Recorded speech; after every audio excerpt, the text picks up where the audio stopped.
Morning बच्चों, मैं कीर्ति परोहा आपका कक्षा 11वीं जनरल इंग्लिश की क्लास में बहुत बहुत स्वागत करती हूँ। बच्चों, लास्ट वीडियो में हमने पोम 1 ट्रू वर्शिप का एक्सप्लेनेशन और उसका पैराफ्रेज अध्ययन किया था। ट्रू वर्शिप पोएम जो कि लिखी है रविंद्रनाथ टैगोर जी ने। और चलिए अब हम इसके जो क्वेश्चन आंसर हैं उसका अध्ययन करते हैं। Question number 1, what does the poet want us to do before putting flowers upon the feet of God? यहाँ पर क्वेश्चन फिर से देखें। What does the poet want us to do before putting flowers upon the feet of God? यहाँ पर जो कवि है वो क्या चाह रहा है? भगवान के चरणों में फूल चढ़ाने के पहले वो कवि हमसे क्या चाह रहा है? वह क्या चाहता है? आंसर देखें। He wants us to fill our house with the fragrance of love. फिर से पढ़ते हैं। He wants us to fill our house with the fragrance of love. यहाँ पर कवि ईश्वर के चरणों में फूल अर्पित करने के पहले चाहता है कि वो अपने घर को प्यार की खुशबू से भरे। ईश्वर के चरणों में खुशबू बिखेरने से, फूल अर्पित करने से अच्छा है सबसे पहले हम अपने घर को प्यार की खुशबू से भरें। चलिए नेक्स्ट क्वेश्चन देखते हैं। Question number 2, What should we remove from our hearts first? Repeat करते हैं। What should we remove from our hearts first? हमें अपने हृदय से सबसे पहले क्या क्या दूर करना चाहिए, क्या निकाल देना चाहिए हमको अपने हृदय से, अपने मन से? आंसर देखते हैं। We should remove the darkness of sin from our hearts. कहते हैं We should remove the darkness of sin from our hearts. हमें अपने हृदय से जो अंधकार है, किसका? सिन यानी बुराइयों का, पापों का, जो पापों का और बुराइयों का जो अंधकार है हमें अपने हृदय से सबसे पहले बाहर निकाल देना चाहिए। क्वेश्चन नंबर 3 देखेंगे बच्चों। What should we do before asking God for forgiveness for our own sin? Repeat करते हैं। What should we do before asking God for forgiveness for our own sin? हमको ईश्वर के सामने माफ़ी मांगने से पहले, अपनी बुराइयों की माफ़ी मांगने से पहले क्या करना चाहिए?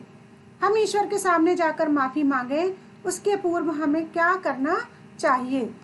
आंसर है we should forgive people who have sinned against us before asking God to forgive our sins. Repeat करते हैं। We should forgive people who have sinned against us before asking God to forgive our sin. हमें उन लोगों को माफ़ कर देना चाहिए, उन लोगों की बुराइयों को माफ़ कर देना चाहिए जिन्होंने हमारे लिए की हैं, हमारे विरुद्ध की हैं। उसके बाद ही हमें ईश्वर से अपनी बुराइयों की क्षमा मांगना चाहिए। निकला बच्चों कि हमें ईश्वर से अपने बुराइयों की, अपने पापों की क्षमा मांगने के पहले उन लोगों को माफ़ करना चाहिए, उनकी क्षमा माफ़ कर देना चाहिए, उनको माफ़ी दे देना चाहिए जिन्होंने हमारे विरुद्ध बुराइयां या अपराध किए हैं। क्वेश्चन नंबर 4 देखें बच्चों। What does the poet mean by darkness in our hearts? हमारे हृदय के अंधकार से यहाँ पर कवि का क्या आशय है? How can removing this darkness help us in the eyes of God? भगवान की नज़रों में इस डार्कनेस या इस अंधकार को दूर करने से क्या महत्व बढ़ जाता है और वो हमारी क्या मदद कर सकता है? आंसर देखते हैं। The darkness in our heart the poet refers to the sins committed by us. हमारे हृदय के अंधकार से यहाँ पर कवि का आशय है कि वो बुराइयाँ, वो पाप जो हमने किए हैं वही हमारे हृदय का अंधकार हैं। Getting rid of our sins will make the ritual of placing lighted candle before the altar acceptable to him. अब अगर हम अपनी बुराइयों से, अपने पापों से बाहर आ जाएं, उनसे दूर हो जाएं, तो हमारा जो हृदय है वो प्रकाशमान हो जाएगा और हम हृदय से पवित्र हो जाएंगे। तभी हम lighted candle before the altar acceptable to him, तभी हम ईश्वर के चरणों में, ईश्वर की जगह पर, ईश्वर के स्थान पर जाकर के अपने दिए को प्रज्वलित कर सकते हैं। तभी हम वहां पर जाकर के दिए या कैंडल जलाएं जबकि हमारे हृदय का बुराई रूपी अंधकार दूर हो जाए। क्वेश्चन नंबर 5 देखें बच्चों, who are the downtrodden, what can we do to lift them up.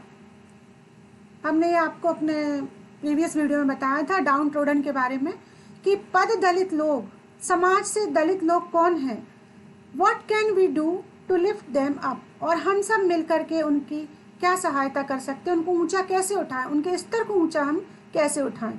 तो चलिए हम देखते हैं कि पहले what are downtrodden. Downtrodden क्या है? Downtrodden are those people who are treated so badly by rich and powerful people that they no longer have the energy to fight back. We can lift them up by giving them support, love, care and giving them their due. तो जो down trodden लोग हैं वो ऐसे लोग हैं, ऐसे व्यक्ति हैं जो बहुत बुरी तरह से ट्रीट किए जाते हैं, बहुत बुरी तरह से जिनका व्यवहारित किया जाता है। किसके द्वारा? कौन बुरा व्यवहार कर सकता है? आप by rich and power. Answer देखते हैं, downtrodden are those people who are treated by so badly by rich and powerful people that they no longer have the energy to fight back. We can lift them up by giving them support, love, care and giving them their due. जो down trodden यानी जो समाज द्वारा पद दलित लोग हैं वो ऐसे लोग हैं जिनको बहुत बुरी तरह से व्यवहारित किया जाता है। किनके द्वारा? कुछ अमीरों के द्वारा और सत्ताधारी कुछ शक्तिशाली लोगों के द्वारा। और इनके द्वारा इतना बुरा व्यवहार करने से क्या होता है, उनके पास बहुत ज़्यादा इतनी शक्ति नहीं बचती कि वो दोबारा आकर के उसके विरुद्ध लड़ाई कर सकें, यानी बहुत बुरी तरह से उनका दमन कर दिया जाता है। We can lift them up by giving them support. हम उनको स्तर को कैसे ऊंचा उठा सकते हैं? गिविंग देम सपोर्ट, हम उनको सपोर्ट करें, सहारा दें। लव यानी हम उनको प्यार करें। केयर, हम उनकी देखभाल करें। And bye giving them their due, और जो समाज में उनके अधिकार हैं, जो उनको मिलना चाहिए, उस चीज़ से उनको वंचित न रखें। यदि हम उनको समानता का व्यवहार रखें, उनके साथ प्रेम करें, उनकी देखभाल करें, तो वो हम उनको डाउन ट्रोडन को उनका जो स्तर है उसको ऊंचा उठा सकते हैं और उनको आगे बढ़ा सकते हैं। Question number 6, what should we learn before bowing our heads in prayer. फिर से रिपीट करते हैं, what should we learn before bowing our heads in prayer. हमको प्रार्थना करते समय सिर झुकाने के पहले क्या सीखना चाहिए? ये बहुत ही अच्छा क्वेश्चन है कि प्रार्थना में सिर झुकाने से पहले हमें क्या सीखना चाहिए। आंसर है, we should learn to bow in humility before bowing our heads in prayer. क्या बोल रहे हैं? रिपीट करते हैं, we should learn to bow in humility before bowing our heads in prayer. हमको सबसे पहले नम्रता के सामने झुकना चाहिए, नम्रता से पेश आना चाहिए। इसके बाद ही हमें किसी प्रार्थना में अपना सिर झुकाना चाहिए। आशय है कि प्रार्थना में सिर झुकाने से पहले हमें विनम्र होना बहुत आवश्यक है। Question number 7, why is it necessary to forgive others before asking for forgiveness. हमें खुद की क्षमा मांगने से पहले दूसरों को क्षमा करना क्यों आवश्यक है? आंसर देखें, it is necessary because God will forgive you only when you will forgive the fellow human being who have done bad deeds against you. Repeat करते हैं, it is necessary because God will forgive you only when. यह आवश्यक है क्योंकि ईश्वर तुम्हें तभी क्षमा करेगा जब you will forgive the fellow human being, जब तुम उसके बंदों को, लोगों को क्या करोगी? माफ करोगी। और किन लोगों को माफ करना है?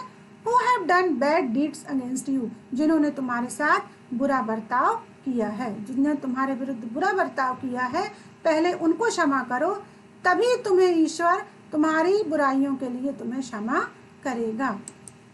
तो बेटा ये थे पोम नंबर 1 ट्रू वर्शिप के क्वेश्चन आंसर। मुझे आशा है कि आप बहुत अच्छे से समझ भी गए होंगे और इनको आप अपनी नोटबुक में नोट कर लीजिए। और अगर कोई प्रॉब्लम है, कुछ पूछना है, तो आप कमेंट बॉक्स में जाके पूछ सकते हैं। अगर वीडियो अच्छा लगता है तो लाइक, शेयर और सब्सक्राइब जरूर करिए।